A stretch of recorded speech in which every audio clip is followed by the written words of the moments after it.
నమస్తే, welcome to Prime9. తెలంగాణలో EAMCET results వచ్చేసాయి. చాలా మంది కౌన్సిలింగ్ గురించి కూడా ఎంతో ఎదురు చూస్తూ ఉన్నారు. అలాగే కౌన్సిలింగ్ స్టార్ట్ అయిపోయింది, కాలేజెస్ని వెతుకుతూ ఉన్నారు. సో చాలా మంది ఇదే కన్ఫ్యూజన్, అంటే వాళ్ళ పిల్లల కోసం ఏ కాలేజ్ అయితే బెస్ట్, కౌన్సిలింగ్ ప్రాసెస్ ఏంటి, ఇలాంటి ఎన్నో డౌట్స్ ఉంటాయి కదా. సో వీటన్నిటి గురించి మనకి వివరించడానికి మనతో పాటు ఉన్నారు ఎడ్యుకేషన్ కౌన్సిలర్ సంతోష్ గారు. సో వారితో మాట్లాడి పూర్తి వివరాలు తెలుసుకుందాం. నమస్తే అండి. నమస్తే అండి, thanks for having me. Thank you for coming అండి. ఓకే అండి, చెప్పండి సంతోష్ గారు, చాలా మంది తెలంగాణలో ఎదురు చూస్తున్నారు స్టూడెంట్స్. EAMCET రిజల్ట్స్ వచ్చేసాయి, సో కౌన్సిలింగ్ కూడా స్టార్ట్ అయిపోయింది. అసలు ప్రాపర్గా కౌన్సిలింగ్ ప్రాసెస్ ఏంటి, మరి ఎలా జరుగుతుంది అనేది కొంచెం వివరిస్తారా? Yeah, as you rightly said, counselling process అనేది స్టార్ట్ అయింది. సో 4 సింపుల్ స్టెప్స్ ఉంటాయండి తెలంగాణ కౌన్సిలింగ్కి. ఫస్ట్ ఏంటంటే వాళ్ళు వెబ్సైట్కి వెళ్ళి, EAMCET వెబ్సైట్ ఉంటుంది, ఆ వెబ్సైట్కి వెళ్ళి వాళ్ళు రిజిస్ట్రేషన్ అనేది చేసుకోవాలి. రిజిస్ట్రేషన్ చేసుకుని కౌన్సిలింగ్ ఫీ అనేది పే చేయాలి. ఆ కౌన్సిలింగ్ ఫీ పే చేశాక వాళ్ళు ఏంటంటే సర్టిఫికేట్ వెరిఫికేషన్ కోసం స్లాట్ బుక్ చేసుకోవాలి.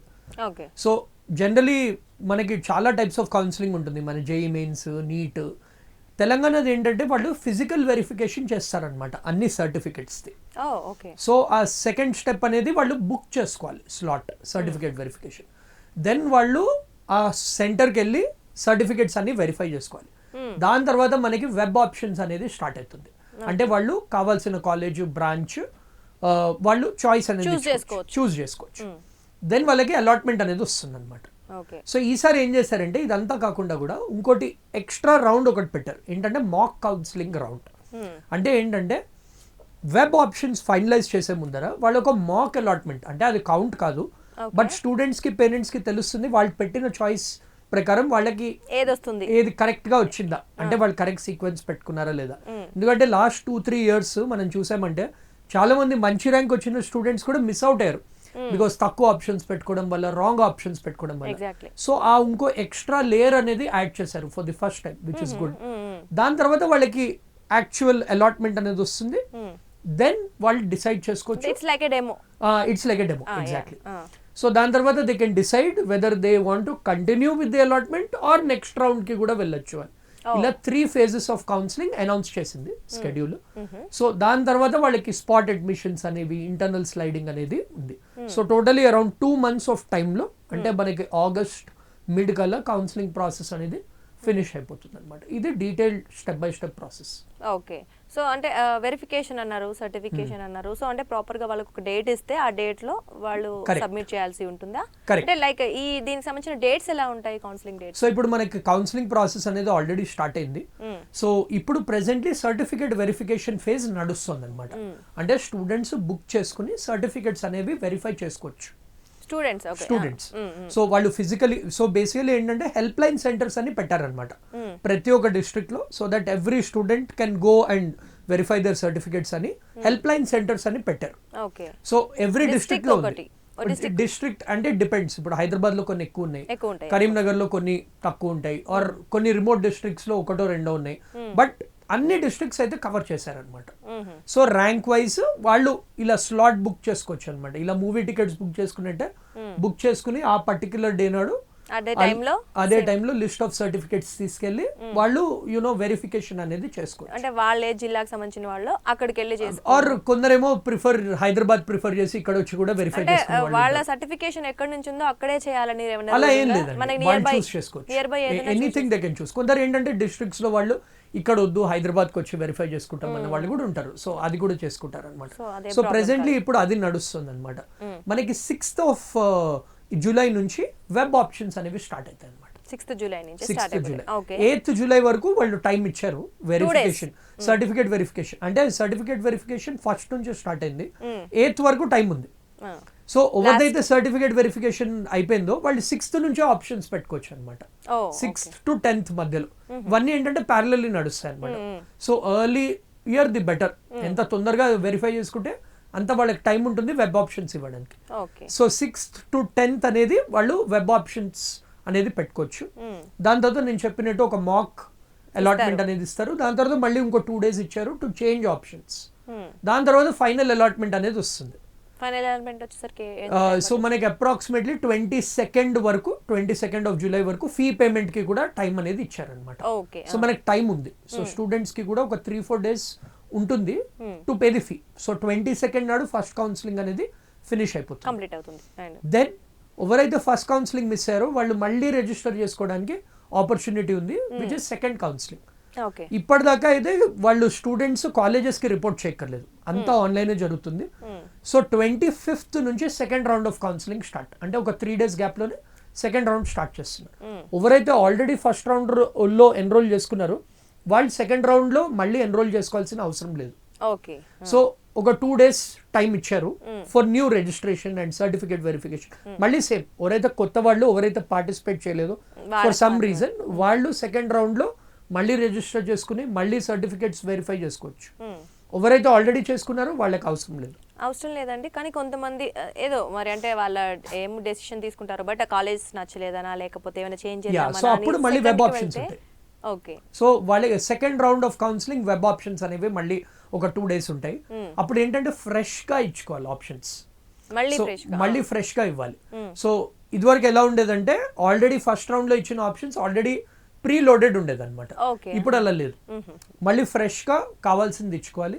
దెన్ మళ్ళీ అలాట్మెంట్, ఈసారి మాక్ అలాట్మెంట్ అనేది లేదు, సెకండ్ దాంట్లో మాక్ డెమో అనేది లేదు. సో ఫైనలీ ఏది పెట్టుకున్నారో అదే ఫైనల్ అయిపోతుంది. దాని తర్వాత అగైన్ కాలేజ్ రిపోర్టింగ్ కి దానికి టైం అనేది ఇస్తున్నారు అనమాట. సో ఇదంతా 25th of July నుంచి 3rd of August వరకు ఇది ఫినిష్ అయిపోతుంది. అంటే మీరు మాక్ అలాట్మెంట్ లేదన్నారు సెకండ్ కౌన్సిలింగ్, అంటే సెకండ్ కౌన్సిలింగ్ లో ఉన్న వాళ్ళందరికీ ఉండదా లేకపోతే ఫస్ట్ ఆల్రెడీ కౌన్సిలింగ్ లో జాయిన్ అయ్యి ఎవరికి మాక్ అనేది only first round of counselling లో పెట్టారనమాట. ఓకే అండి. సో సెకండ్ రౌండ్ డైరెక్ట్ చేసుకునే వాళ్ళకి మాక్ రౌండ్ అనేది లేదు. సో డైరెక్ట్ వాళ్ళ ఆప్షన్స్ పెట్టుకోవాలి, వాళ్ళకి అలాట్మెంట్ వస్తుంది. అగైన్ వాళ్ళ choice whether they want to participate. అలాగే సేమ్. సో దాని తర్వాత again they have a choice to continue with the allotment or move on to the next round. కాకపోతే సెకండ్ రౌండ్ ఆఫ్ కౌన్సిలింగ్ తర్వాత వాళ్ళు కంపల్సరీగా కాలేజ్కి రిపోర్ట్ అనేది చేయాలి. అంటే కాలేజ్కి వెళ్ళి వాళ్ళ టీసీ ఒకటి అడిగారు, ప్లస్ వాళ్ళ Xerox copies of all their certificate verification అప్పుడు సబ్మిట్ చేసిన సర్టిఫికేట్స్ అన్ని జెరాక్స్ కాపీస్ కాలేజ్ కి సబ్మిట్ చేయాలన్నమాట. అప్పుడే వాళ్ళ అలాట్మెంట్ ఫైనల్ అవుతుంది. Then only they can participate in the third round of counselling. Third and final complete అవుతుంది. థర్డ్ ఆఫ్ ఆగస్ట్ కి సెకండ్ ఫేజ్ కంప్లీట్ అయిపోతుంది. 5th నుంచి they are starting the third round of counselling and అది around 13th 14th లోపల అయిపోతుంది third round. First second miss అయిన వాళ్ళు మళ్ళీ థర్డ్ లో. So again first second participate చేసిన వాళ్ళు కూడా థర్డ్ లో చేయొచ్చు. అంటే కొందరు ఏంటి ఫస్ట్ రౌండ్ తర్వాత బెటర్ కాలేజ్ కోసం ట్రై చేసుకుంటారు. ఎగ్జాక్ట్లీ. సో ఎందుకంటే ఇప్పుడు జేఈ కౌన్సిలింగ్ కూడా ప్యారలల్లీ నడుస్తుంది, ప్రైవేట్ యూనివర్సిటీస్ నడుస్తున్నాయి, అండ్ కొందరేమో అబ్రాడ్ వెళ్ళిపోతారు. సో ఆ సీట్స్ అన్ని మిగిలిపోతాయి. ఆ సీట్స్ అన్ని ఫస్ట్ రౌండ్ వాళ్ళు కూడా they can try to get into better colleges or courses అనమాట. సో ఇలా 14th of August వరకు మొత్తం ప్రాసెస్ అనేది కంప్లీట్ అయిపోయి they are planning to reopen the colleges on 14th of August, 14th-15th August ఆ week లో they are planning to conduct the orientation classes అనమాట. Then third round of counselling తర్వాత కూడా which is final phase of counselling అంటున్నారు. దాని తర్వాత internal sliding అనే option ఉంటుంది అనమాట. అంటే ఏంటంటే ఇప్పుడు ఒక స్టూడెంట్ కి ఒక పర్టికులర్ బ్రాంచ్ వచ్చింది, ఆ బ్రాంచ్ కాకుండా వాళ్ళకి వేరే బ్రాంచ్ కావాలి అండ్ ఒక సీట్ అనేది మిగిలిపోయింది. సో ఆ స్టూడెంట్ కి ఆ ఛాన్స్ ఉంటుంది టు చేంజ్ ది బ్రాంచ్ అంటే సేమ్ కాలేజ్ లో డిఫరెంట్ బ్రాంచ్ అంతే. సో ఇప్పుడు మెకానికల్ వచ్చింది అనుకోండి ఒక స్టూడెంట్ కి, వాళ్ళకి కంప్యూటర్ సైన్స్ కి వెళ్ళాలి. కంప్యూటర్ సైన్స్ అదే కాలేజ్ లో సీట్ వేకెంట్ ఉంటే అగైన్ ర్యాంక్ వైజ్ వాళ్ళు అదే కాలేజ్ లో షిఫ్ట్ అవ్వచ్చు. దెన్ స్పాట్ అడ్మిషన్స్ అని ఉంటాయి, అంటే అన్ని అయిపోయాక మిగిలిన సీట్స్ అన్నింటికి స్పాట్ అడ్మిషన్స్ అని ఉంటాయి. ఇదంతా 22nd of August వరకు ఇదంతా ప్రాసెస్ కూడా ఫినిష్ అయిపోతుంది. తర్వాత ఇంకా వాళ్ళు so second round of counselling తర్వాత ఇంకోటి క్లియర్ ఇన్స్ట్రక్షన్ ఏమి ఇచ్చారంటే ఇది కాలేజ్ కి అయితే వెళ్ళి వాళ్ళు ఫిజికల్ రిపోర్టింగ్ అనేది చేయాలి అండ్ వాళ్ళు ఒకవేళ తర్వాత బ్యాక్అవుట్ అవ్వడానికి లేదు, అంటే వాళ్ళు కట్టిన ఫీజు వాపస్ రాదు. అంటే వాళ్ళు సెకండ్ కౌన్సిలింగ్ తర్వాత వాళ్ళకి సీట్ క్యాన్సిలేషన్ అనేది లేదు. అంటే ఫుల్ పేమెంట్ ఇవ్వాలా అప్పుడు వరకు కట్టింది ఎనఫ్? Full payment. ఇప్పుడు అలాట్మెంట్ వచ్చాక వాళ్ళు కంపల్సరీ ఫీ పేమెంట్ అనేది చేయాలి. So depending on the reservation category వాళ్ళు ఫీ రింబర్స్మెంట్ కి ఎలిజిబుల్ అంటే వాళ్ళకి అలాట్మెంట్ ఆర్డర్ లో తెలిసిపోతుంది ఎంత ఫీ కట్టాలో. ఆ ఫీ కడితేనే వ్యాలిడ్. ఫీ కట్టాక కూడా వాళ్ళు రిపోర్ట్ చేయాలి సెకండ్ రౌండ్ తర్వాత. సో ఆ క్లారిటీ ఉండాలి స్టూడెంట్స్. సో డెఫినెట్లీ అంటే మళ్ళీ లేనిపోయింది ఎందుకు ఆర్థికంగా నష్టపోవడం ఉంటుంది. కరెక్ట్.